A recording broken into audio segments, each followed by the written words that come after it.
Where's my man Drake? What's up, Drake? You good? Are we ready? Yep. Okay. All right. Good afternoon, everybody.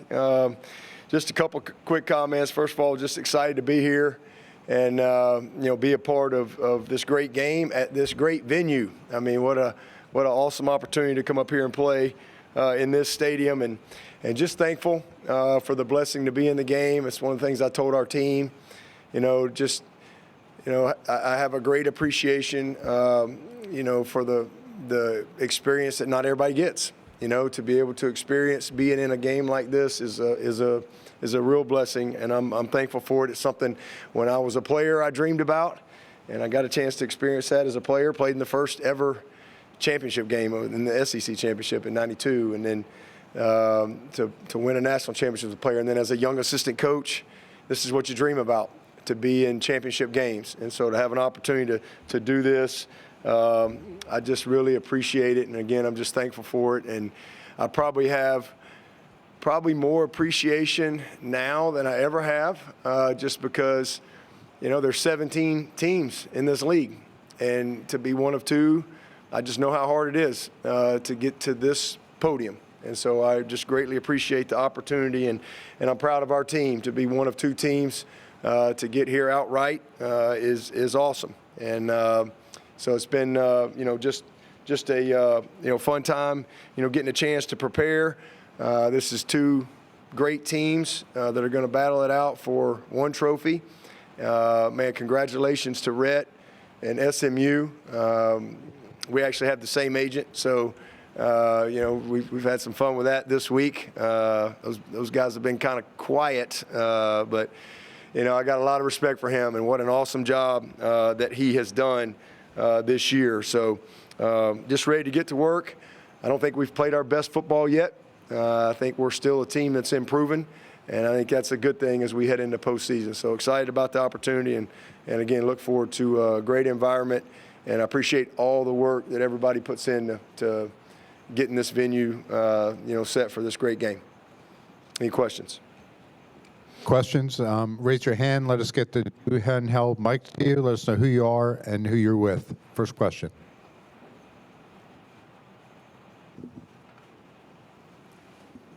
Oh.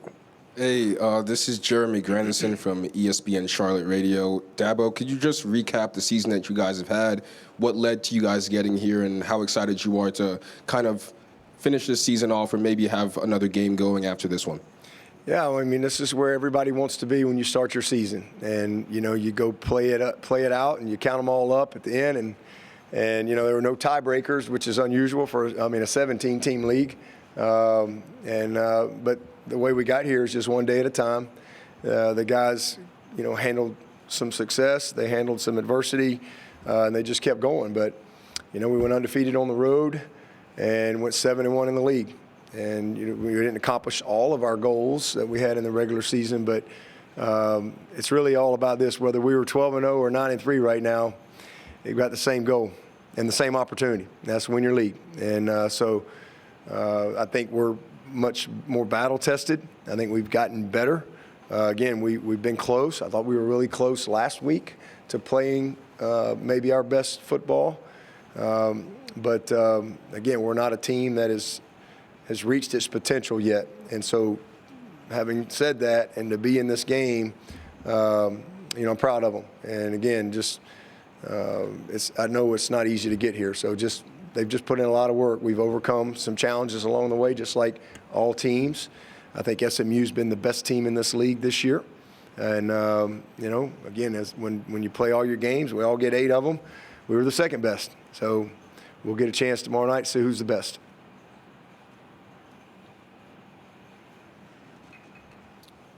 Hey, Dabo, David Hale with ESPN. I remember after the Georgia game, there was a lot of people sort of frustrated with the result, and you very pointedly said, I actually thought we should have come away confident from that and that we matched up well with them and we weren't out-talented.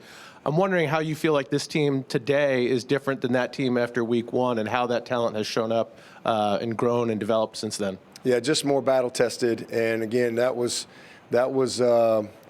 one we got for free.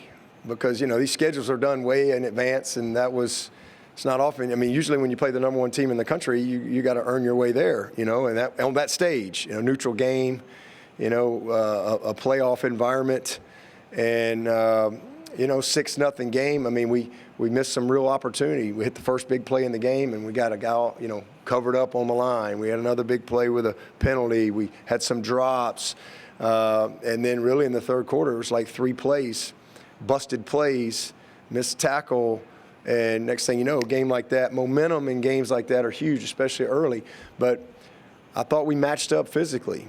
And I think as we, have grown throughout the season, games can get away in moments like that. Sometimes people just look at a score. It's more than that. I mean, our last national championship was 44-16. Check those 2 rosters. We weren't 44-16 better than Alabama. We were on that day, but we weren't in totality. And, momentum, early momentum, and they just weren't able to turn it. And it's the same thing. Although I like how we finished that game, and I was encouraged physically how we matched up. But, we've played it out. And, again, I thought we played last week a team that, might be the hottest team in the SEC. And we led the entire game till 1:08. We never trailed, led the whole game, and a 3rd and 15 away from getting a stop and winning, and then maybe just one play at the end from going to overtime or winning it. So I just think we've grown. They understand that games like that can be 2 or 3 plays, and so hopefully they'll take that into this game and play their best football in the postseason. But again, we just know more about our team. We've got young talent that's really developed since that first game. We have an offensive line that has really played well all year. And so, it's just been, we've overcome some things and found out a lot. Our quarterback has gone from that game to having one of the best years in Clemson history. So, I know he finished with a bad play, but, man, he's made a lot of great plays, and he's gotten better and better and better. And so it's a lot to be excited about. Again, it's not luck that you got here. I mean, everybody gets the same amount of games, and when you got 17 teams, you got to earn it. And so we earned it to get here, and now we got to earn it tomorrow night, against a great team. Dabo, Nick Carboni from NBC here in Charlotte. What have you noticed about this particular group's response to losses this season, and how does that inform you as their coach heading into this game tomorrow night? Yeah, well, I mean, the opener was tough, but it's a long season ahead, and, they know at that point. And, again, we schedule games. I mean, we could have scheduled XYZ University, and everybody been having real happy on a bus ride back or whatever, and, so I think they had good perspective in that game, and it still controlled all your goals. We had a bad day against a good Louisville team who finished 8-4 and probably 2 plays away from 10-2. So who went and beat handled Kentucky very well.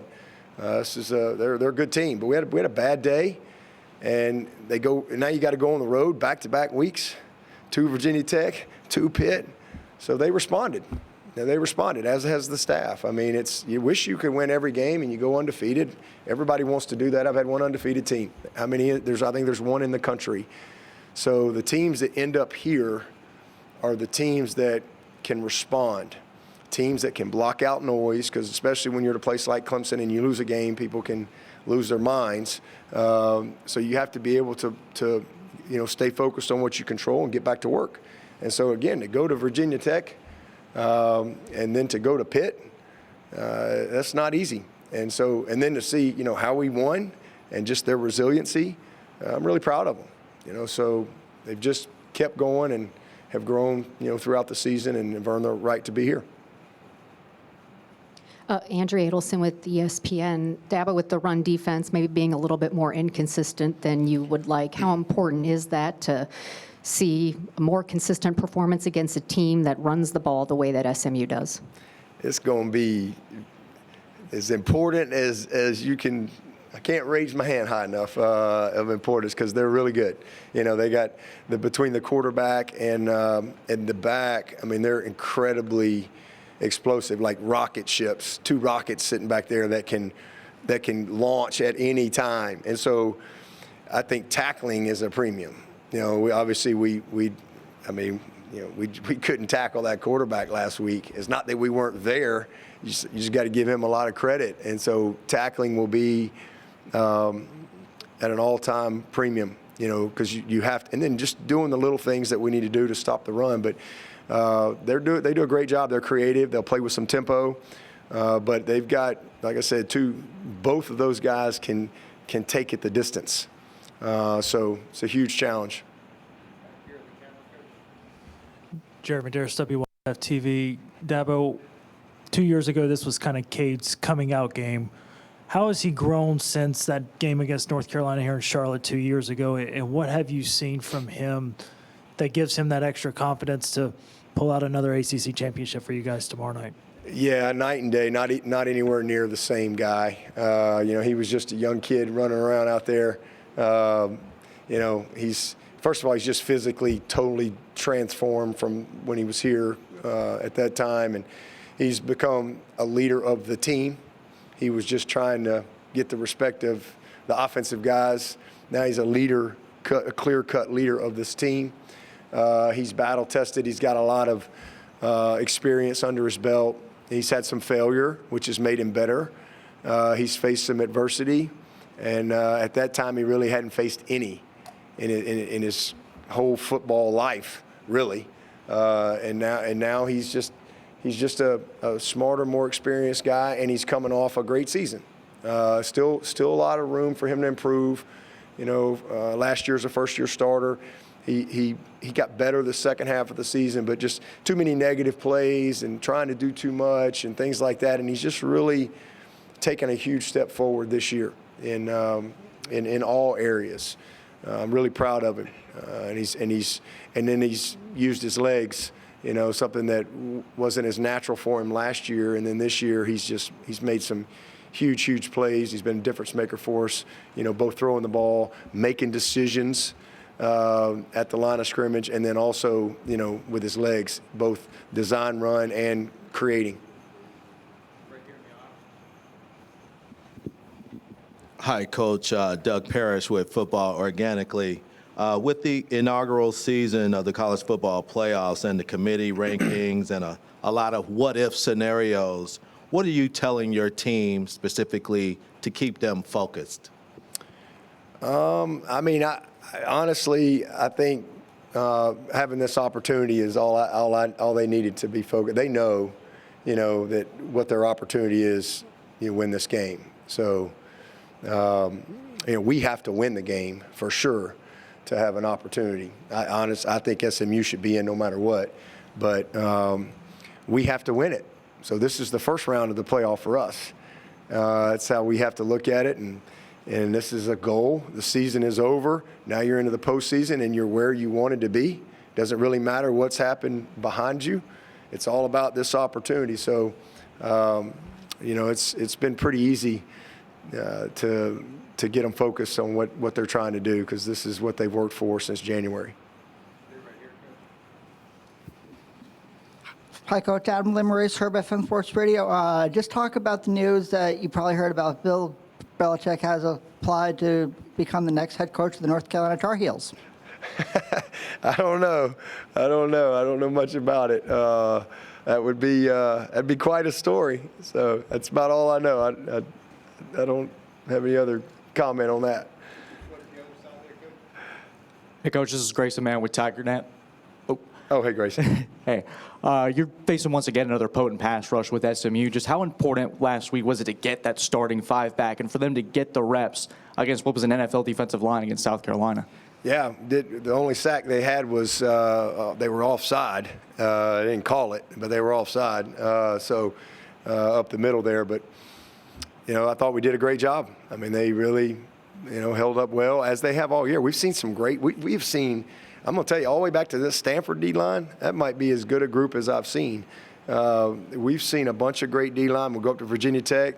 That guy they had is leading the nation in sacks, or second in the nation in sacks, or whatever. Obviously, South Carolina, they're as good as there is out there in the country.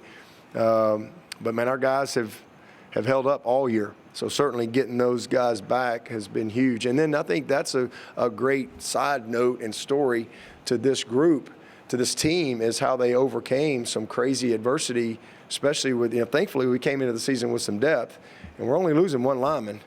We got a lot of guys back on this team, but young Elijah Thurman having to go play the entire game for Virginia Tech, and then you go into the Pitt game, and the first play of the game he's done for the year, and you got guys playing positions that they haven't played, and that's been a really neat story within our team this year, is how that group has performed. And then to come back, Marcus Tate's been out a couple games, and to come in and play like he played against a really, really tough D-line last week, I was really proud of him. Tristan Lee getting back, and those guys, he and Blake did an awesome job for us last week. Hey, excuse me, Chapel Fowler for the State. Dabo, just a few injury questions. DeMonte Capehart, Tyler Brown, R.J. Mickens, anything you can share on those three and how much they've been able to go? They all made the trip. They're all on the bus. So they'll be getting off, doing a walkthrough here soon. So we'll see. Hi, Dabo. Steve Helwick, SB Nation. You've been in this league a long time. This is the first year for Rhett Lashley and SMU. What about this program, about SMU's program, do you think has made it so seamless of a transition from the American Athletic Conference to the ACC?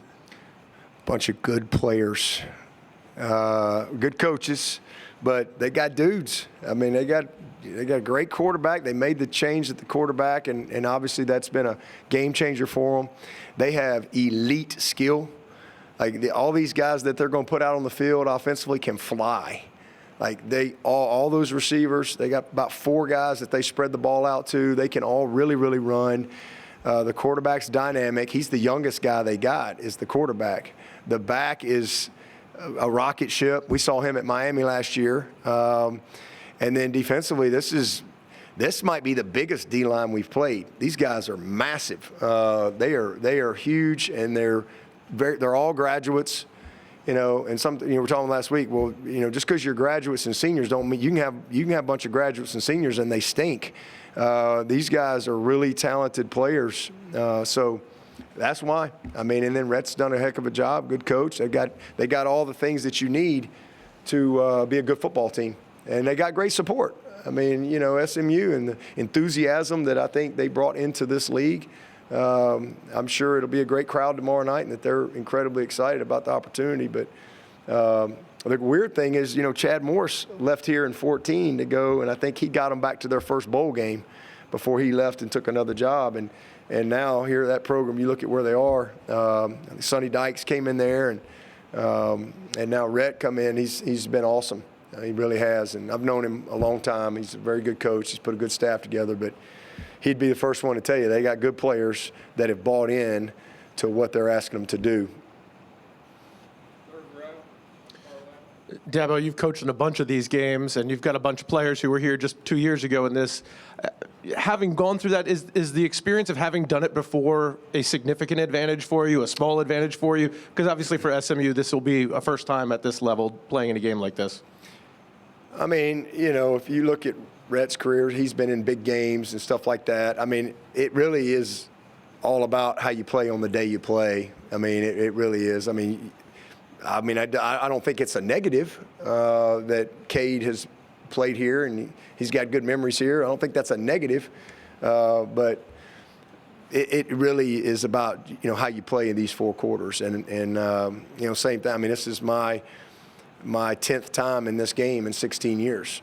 And our 8th time in 10 years, our 2nd in 3 years. So I love the fact that I know the routine and I can have a visual of it. I understand the magnitude of the moment. And again, as I said earlier, I have probably more appreciation now than I ever have because I know how hard it is to get here. But, it's about how the 2 teams play on that day. And so, again, I don't think it's a negative, but does that make a difference when the game kicks off? I don't think so. I think you got to go perform and execute at a championship level, and you have to earn it on the field.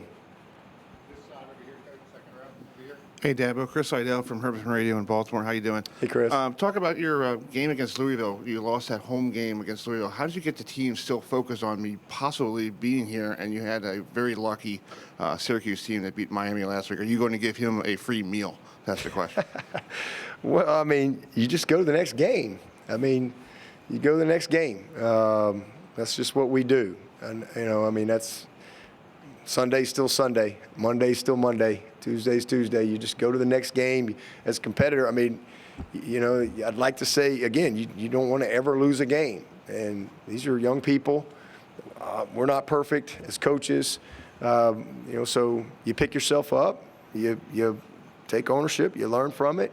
You put your eyes forward and you get back to work and go win the next one. And that's what you do. That's how you get here. But man, I don't think anything was luck with Syracuse. I think they're a good football team, 9-3, and they earned it. I mean, that's why you play all the games. Everybody gets 8. And Miami, you know, I mean, listen, they had a great year. They lost 2 games. They lost to a really good Georgia Tech team that went 8 overtimes in Athens, right? And then they lost to a 9-3 Syracuse team at Syracuse, and both games were like a touchdown or less. So they've had a great year. It's just hard. They just, you know, lost one more than we did. And but I think they had a great year, and I think they were deserving to be in the playoff. I really do. Hey, Dabo. Darian Carter, Greenville News. Phil Maffa, excluding the Citadel game, has kind of struggled lately. What are ways you guys will try to get him going tomorrow against SMU? Yeah, he's just got to be healthy. Just been battling a little injury, and hopefully we can get him through that. Dabo, again, Jeremy Grandison, ESPN Radio. You've mentioned on several occasions just today being battle-tested. How has that helped the identity of this team, and do you think the battle-tested moments that you guys have had has allowed you to be in this space right now? Oh, yeah, no doubt. No question. I mean, you know, you grow together through the course of the season, and you do football life together. You know, it's a lot of practice, a lot of meetings, a lot of hours, and, you know, the team has really grown. You know, this is a close group, and they've hung in there together. They've not made any excuses along the way, and they've always showed up and gone back to work. The leadership of this team has been, we don't have a ton of seniors. You know, starter-wise, we got R.J. Mickens and Barrett Carter and Peyton Page. And then we got Maffa Brenny and Marcus Tate. But you know, those guys, and Aiden Swanson, our punter, those guys, and then we've got a really good, you know, support group of seniors that maybe aren't starters or have huge roles. But the leadership has been tremendous. And then we've got great leadership in our young guys, like T.J. Parker, Peter Woods. They're just sophomores, but they are big-time voices, you know, within our program. And Antonio Williams and the year that he's had. So just great leadership. And it's been fun to see them grow closer as they've gone. And, you know, when you go through stuff together, you get stronger. And so they're a mentally tough group that knows what they got to do, and they're thankful for the opportunity, and they're thankful to have another, you know, a chance to go play, you know. And again, we had a tough moment last week, and then, you know, a few hours later, you're resetting your mind because, you know, those are things you didn't control, but now you're in control of your destiny. You know, we got 2 goals left: win the ACC and win the closer. That's it. And if we hit them, and nobody can do anything about that, you know, like we hit those 2 goals, we'll be a national champion. So that's exciting. You know, got a chance, chip in a chair. That's it. You got a shot. And so here we are. And we got to start with winning tomorrow night. Dabo, Tony Siracusa from Last Word on College Football. You talked about your need to win to get into the playoffs. You talked about SMU should be in no matter what. You've advocated for Miami, which is kind of on the fringe right now once they put a Big 12 champion in. Are you ready to go to 14 or 16 teams sooner rather than later? I mean, it doesn't matter what I'm ready for. It's going to happen for sure. And then we'll be arguing about the 20th team and the 21st team. And, you know, it's the same old deal. But, hey, whatever.